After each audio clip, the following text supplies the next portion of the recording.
துலாம் ராசி நேயர்களுக்கு அன்பு வணக்கங்களும் நன்றிகளும். இந்த 18 மாதங்களுக்கு ஒரு முறை நடைபெறுகின்ற இந்த ராகு கேது பயிற்சியானது வருகின்ற 18/5/2025 நடைபெறுகிறது.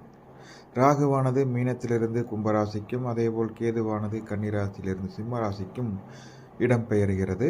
இந்த பெயர்ச்சி துலாம் ராசியின் வாழ்வில் எத்தகைய தாக்கத்தை ஏற்படுத்தப் போகிறது என்று பார்த்தால், குடும்பம், உறவினர்கள், ஆரோக்கியம், தெய்வீக வழிபாடுகள், குழந்தைகள் விஷயங்கள் ஆகியவற்றில் பாசிட்டிவாகவே இருக்கும்.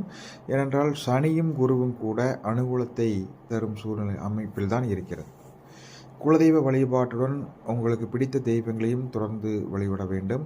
ஆன்மீக சுற்றுலாக்கள் கண்டிப்பாக இத்தருணத்தில் செல்வீர்கள். கணவன் மனைவியிடையே ஒற்றுமை அதிகரிக்கும். புதிய ஆற்றலும் புத்துணர்ச்சியும் கிடைக்கும். கோபத்தை மட்டும் குறைத்து கொள்ள வேண்டும். சுபகாரியங்கள் நடக்கும். குழந்தைகள் வாழ்வில் ஏற்றம் இருக்கும். குழந்தையை எதிர்பார்த்து கொண்டிருப்பவர்களுக்கு ஆண் குழந்தைகள் கிடைக்கும். வயிறு மற்றும் கால்களில் பிரச்சனைகள் வரும். செரிமான கோளாறுகள் ஏற்படும். மூச்சு பயிற்சி, யோகா போன்றவற்றை பழக வேண்டும். அதிக வேலைப்பளு வேண்டாம். நீண்ட நாள் நோய்கள் குணமடையும். புதிய மருந்து எடுத்துக்கொள்வீர்கள். உணவின் மூலம் கொலஸ்ட்ரால் அளவை கண்ட்ரோலில் வைத்திருக்க வேண்டும். கார், பைக் ஓட்டும்போது ரொம்ப கவனமாக இருக்க வேண்டும்.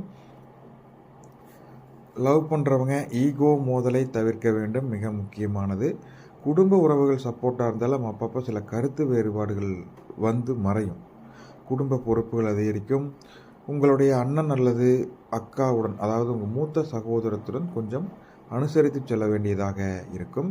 குடும்ப செலவு அதிகரிக்கும். வருமானத்தில் கொஞ்சம் தாமதம் ஏற்படலாம். எதிர்பாராத செலவு ஏற்படும். புதிய முயற்சியை தவிர்க்க வேண்டும். பார்ட்னர்ஷிப் சேரும்போது கொஞ்சம் கவனமாக இருக்கணும். கடனை திருப்பி கொடுப்பது, அவசரத்திற்கான பணத்தை சேமித்து வைப்பது போன்றவற்றில் கவனமாக இருக்க வேண்டும். அத்தியாவசியமான தேவைகளுக்கு முன்னுரிமை கொடுக்க வேண்டும். புதிய முதலீடுகளை தவிர்த்து அடுத்து வரும் காலகட்டங்களில் நாம் என்ன முதலீடு செய்யலாம் என்பதை இப்போது ஆராய்ச்சி செய்து வைத்துக்கொள்ள வேண்டும். இப்போதைய காலகட்டங்கள் ஆராய்ச்சி செய்து வைக்கிறது தான் ஆகும். வேலையில் சில மாற்றங்கள் வரும். உடன் பணிபுரிவருடன் கவனமாக இருக்க வேண்டும். ப்ரமோஷன் வருவதற்கு கடின முயற்சியும் அர்ப்பணிப்பும் வேண்டும். அரசு ஊழியர்களுக்கு இடமாற்றம் இருக்கும்.